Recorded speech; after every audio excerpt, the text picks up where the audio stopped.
Hey now, Brawlers, it's time for another Board Game Brawl review with Nick Minahan, sponsored by BoardGameBliss.com. Hey now, today we're going to take a look at Nations, the dice game from Laudapelit. I'm sorry if I butchered that name. This is the dice game version of the game Nations, which premiered, it was either last year or the year before, at Essen, which is a big, huge, sprawling, very long civilization building game that I will probably never play, because other games that I've played that are these long civ building games, including Sid Meier's Civilization, which is probably the one that's best known at this point, just didn't work for me very well. I might still try Twilight Imperium, which is a 4X game, which is very different, but even though people in my group love Nations, play it a lot, it just doesn't seem like it would be for me. But however, if you slap the name dice game on something, I'm probably going to give it a try. This has some elements of the original game, so I'm told by people that played both of them, as far as like buying buildings, building up the stuff that you have and getting stronger over time, getting ambassadors, or I'm sorry, advisors, and different elements of your civilization, but it is all boiled down into a relatively simple dice shucking game. Let me go ahead and give you a brief look at how the game is played, then we're going to come back and I'll let you know what I think.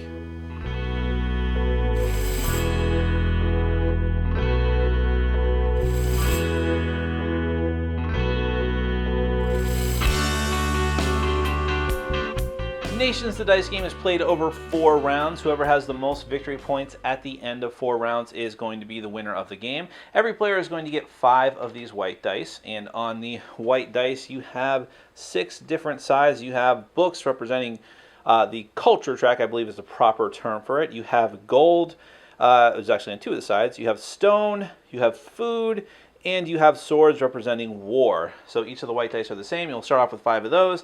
And the reason you have 5 of those is because you have your player board here and you have 5 buildings that are imprinted on it. Each of them has a die represented on it. That's signifying that you start off with your white dice. Whenever you get a new building during the course of the game, it's going to cover up one of these. I'll get back to that in a minute.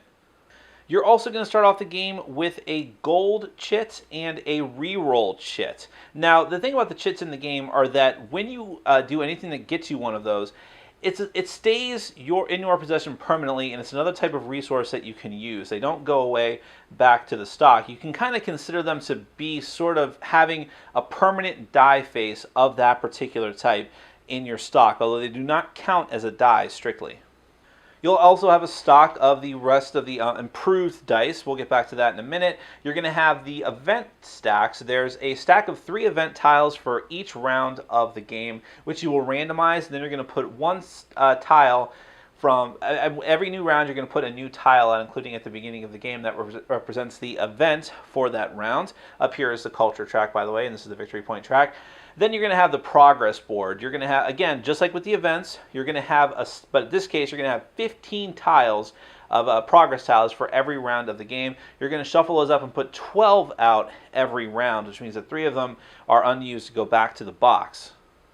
And lastly, every player is going to have a cheat sheet card. You're going to shuffle these up and deal one out because each of them has a turn order number on it from 1 to 4, and that will determine the starting turn order for round 1. After round 1, the turn order is going to be determined in a different way, which I'll get back to in a few minutes. So once you've got your turn order locked in, you'll go to the first player, and then the first thing that you do on your turn in a round is roll the dice that you have available to you. Then you take your first action of the round. Now this is the type of game where you're going to take an action, then it's going to go to the next player, then you're going to keep going around and around like that until every player has passed. So on your turn, one of the actions you can do is, if you don't want to do anything else, or if you can't do anything else, you can just pass and you are out of the round, but the other players can continue to take actions until they're done as well. When everyone's done, then you're going to go on to the next round, and remember there's only 4 rounds in the game. Now, going down the other actions that you have on your turn, one of them is just to reroll. So you've rolled your dice and you're like, okay, well, I can't do anything with this. This is garbage. So I'm going to use one of my reroll chits. So as long as you have one of your reroll chits available, you're going to put that into your used area, which is the colored area of your player board representing whatever nation you are, which is mostly irrelevant to the game, I got to be honest with you. And then that's where your dice go, that's where your chits go. So you put your reroll chit there, then you can reroll as many of the dice as you like, but it's just one roll, then nothing else. It goes to the next player. You're going to have to wait till your turn comes back around again to actually use the dice that you rerolled. But the main action that people are usually going to take on their turn, if they can, is going to be buying one of the tiles from the stock. every single tile has a cost over on the left-hand side of the tile. That's either going to be gold or it's going to be war, representing, which is represented by the swords. Now, the thing about it is, the way that the progress tiles are laid out, you're in different rows with a 1, 2, or 3 multiplier. That means that anything that is on the bottom row is just the cost on the tile. So, in this case, 1 gold or 1 war. If it's in the second row, however, it would be 2 gold or 2 war. And if it's in the third, it's 3 gold or 3 war.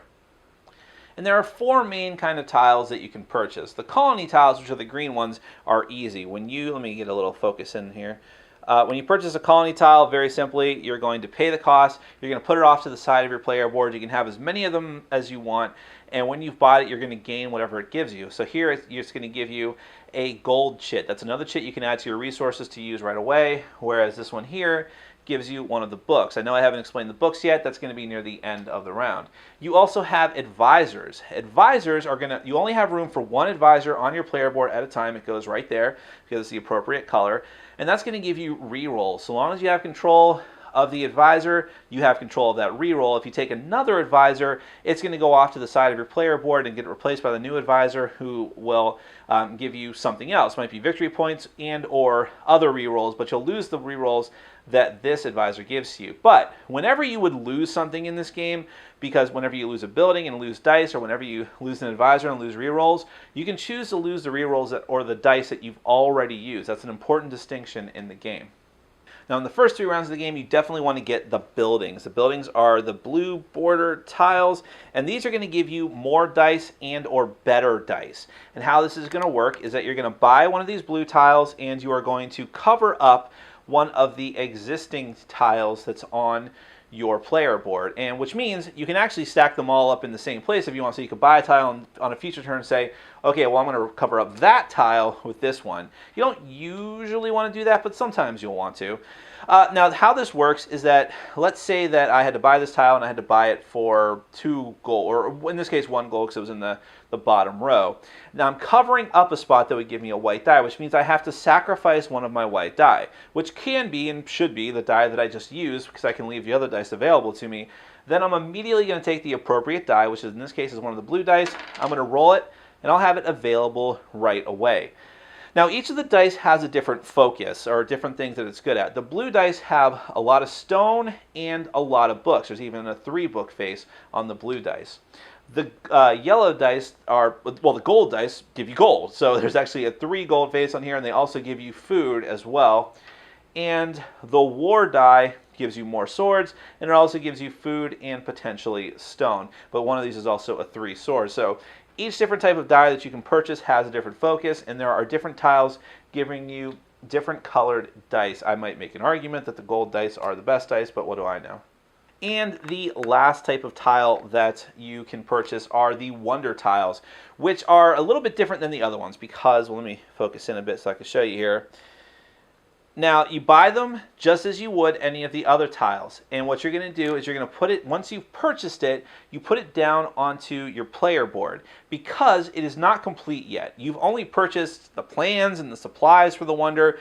You still have to build it, which is what that number is down on the bottom. That's how much stone you have to use in order to make this, complete this wonder. So you purchase it on one turn as one action, and then the last type of action you can take on your turn, on another turn, is to complete it, which means, okay, for my turn, I'm going to spend this much stone that I've actually acquired through my dice rolls or through chits, because there are stone chits as well, and I'm going to complete it. And then as soon as I complete it, I gain whatever bonus it gives me on the bottom, which in this case is one of the food chits for me to use in a later turn. The victory points, this is the victory point symbol, by the way, those are gained at the end of the game, so I'm not going to gain those right away. We'll tally them up at the end. And believe it or not, that's really it for the main turn structure of like the action phase of Nations, the dice game. You're going to keep doing this until you get to the end of the round. And remember, you're going to get a new stack of tiles with differing and better benefits as you go throughout the course of the game. Now, after every player has passed for the round, then you're going to do a little bit of end round stuff. Starting with the culture track or knowledge track, whatever you want to call it, which involves the book dice. Now it becomes important as to what dice you decided to hold over until the end of the game. For every one of the books, either in dice form or in chit form that you have at the end of a round, you can move your color marker up, colors matching the color of your nation, up that many spaces on the culture track. And this is relevant because it's kind of a race. You don't get victory points directly based on where you are. It's based on how many players you are above on that track. And you'll count that right away once everyone's had a chance to use books at this point. So for instance, in this scenario, yellow is ahead of everyone else. So yellow is going to get 3 victory points. Purple is going to get 2, green is going to get 1. If there is a tie, those players they don't get victory points for each other. So purple and green here both get 1 because they're only above red. After you get done determining the culture track, then you actually determine player order first, and there's a reason for this, so I'll get back to. Player order is determined by war, the number of swords that you have. Every sword that you have is going to add towards your total for maintaining player order. Whoever has the most is going to take the first player, and then second most gets second, and so on. If there is a tie, those players break the tie relative to their old player order. So if the 2 tied players were 3 and 4, then they're going to maintain that player order and so on like that. You're going to pass out the cards back to each player by determining that new order. Next, you're going to have to deal with the event tokens. Now, every event token is structured in the same way. You're going to have, and let me focus in on that a little bit. You're going to have, it's Famine and War. And you'll do the Famine first. If you can keep this many food, either dice or chits, at the end of the round, in this case it's 2, you're going to get a victory point. It doesn't matter if you have more food than that. You're only ever going to get 1 victory point for this particular tile. If you go to like second round and third round and fourth round, the victory point bonus is going to increase, but the amount of food that you need increases as well. And it's the same thing for war. For every sword, die, or chit that you spend, you're going to, if you have, in this case, 1, you're going to get a victory point. And in future rounds, it might be 3, 4, or 5 swords that you have to spend. And even within particular rounds, the tiles are randomized, so not every tile is going to have this particular dispensation of numbers of resources that you need. And this, by the way, is why you count swords for player order first, because then you're going to spend them for war.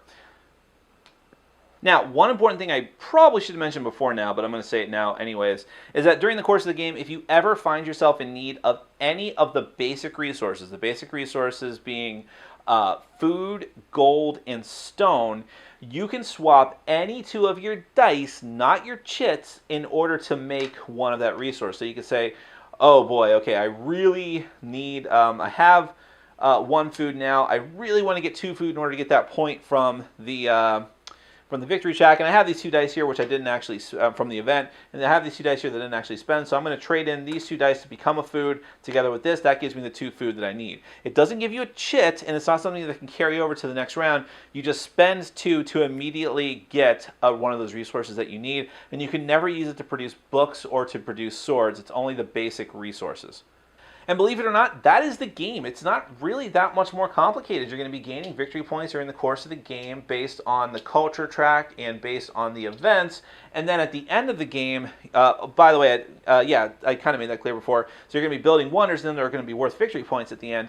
So you'll add up all of the victory points from the wonders that you have. Some of the later buildings will actually give you points as well, and some of the tiles will actually give you more dice. I didn't show you those, but they'll give you more dice to give you victory points. Some of the advisors will give you victory points as well. You're going to add up all of those victory points together with wherever you are on the victory point track currently, and whoever has the most points is going to be the winner at the end of the 4th round. Ties are going to be broken. You're going to determine player order again at the end, because that is going to be a tiebreaker. Whoever is furthest up in the round at that point is going to break the ties in their favor. So first player will always win ties in that case.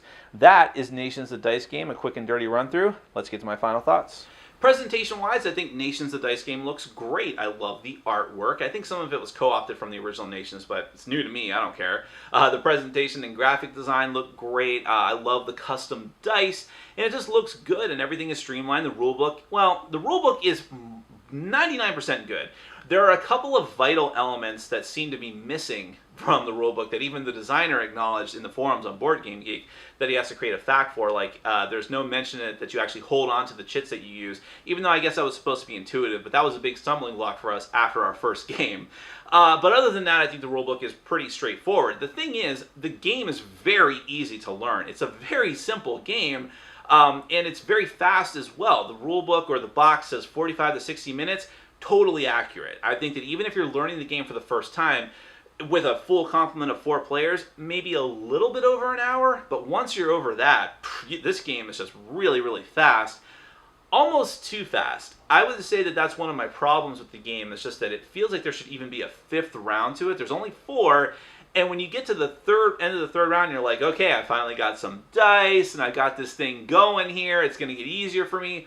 Oh, next round is the last round. Oh gosh, what am I going to do? I've barely built any wonders. I have like no points. Now I'm like in crunch time.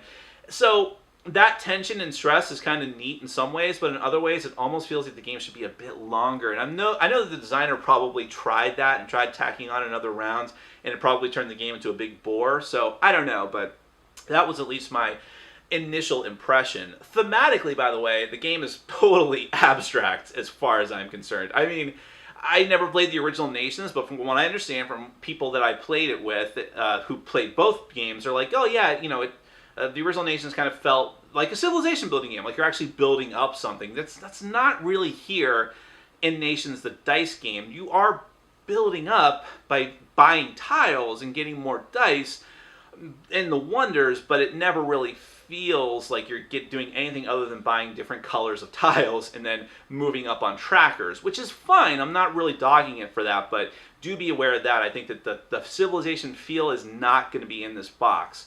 Having said that, though, I really enjoyed this game. Like, I really love just buying better dice. Like, I love that upgrading thing. Maybe that speaks to the deck building part of me, where you start off with weak stuff and then you're building up to better stuff and replacing them. I mean, in that sense, it really does feel like this was inspired by deck building games, or dice building games like Warriors at least.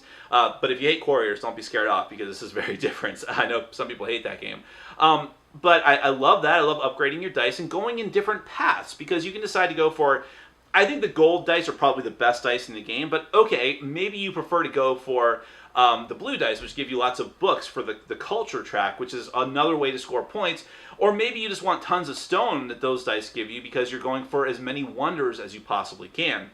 Well, at the same time, you could just say, well, I want to go for those events. All I care about are those events. I want to get those guaranteed points, and any other points that I get are just kind of incidental. So in that case, I want food, I want war, I want those red dice as much as possible. I love that you can go down these different paths, and from my granted limited amount of plays that I've done, 3 plays at this point, I feel like most of those paths are viable. I have seen people win going different ways. I've seen people smoke everybody else on the book track, or knowledge or culture track, whatever you want to call it. But I've also seen people win just going straight up events and maybe a couple of incidental wonders, okay? So you can do each of these different things, and I like that idea there.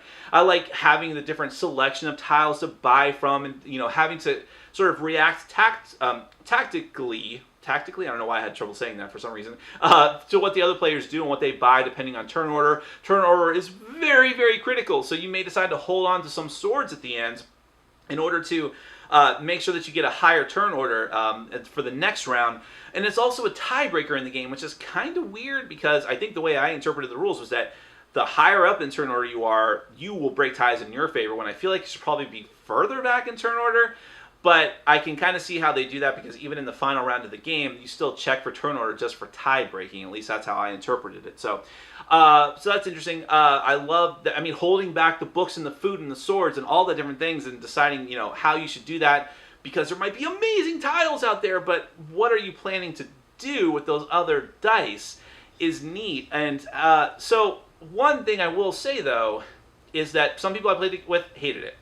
And the reason they hated it wasn't because it was necessarily inherently a bad game, but because of the randomness of it.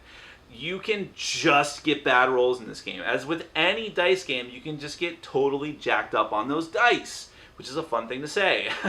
Now, my argument is that there's tons of ways to mitigate that. You have reroll tokens. You have that you can get from the advisors, which is another path you can take, and which also give you victory points sometimes.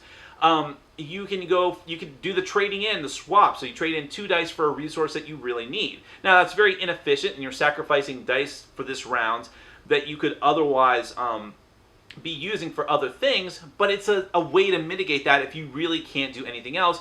And again, you have different things that you can do. Okay, you get stuck with a bunch of food. That kind of sucks, but you could use it for automatic points at the end of the rounds if you hold on to them. So I don't feel that the randomness is that debilitating in this game. I've certainly been on the receiving end of that, but then again, I've come back from that in later rounds and been able to get points doing different things, to where I had a point deficit and other players had tons more dice and buildings than me, but I put a lot into the events and was able to come back and bridge that gap. Maybe not win each time, but sometimes I did. So I think that while I can understand the argument of this being a dice game, that it's just way too random, in other senses, I think that it's the perfect amount of randomness, and that it can be it's balanced out by the other actions you can take in the game. And overall, I like it a lot. If you can tolerate the randomness, if you like the idea of just sort of building up something, but doing it in a sort of minimalized way, and not necessarily engine building so much, definitely not full-on epic civilization building, but just improving over time, and that deck building type feel, dice building feel. If you like that, if you like the artwork and presentations of nations, but didn't care for sitting there for 4 or 5 hours, then this might be something to check out. I definitely enjoyed it way more than I suspected that I would. That is Nations the Dice Game from Laudapelit. Thanks for watching. Follow us on Facebook, Twitter, and Patreon. And make sure to check out our sponsor, Board Game Bliss, where you can find an amazing selection of games from around the world. BoardGameBliss.com. Thanks for your support.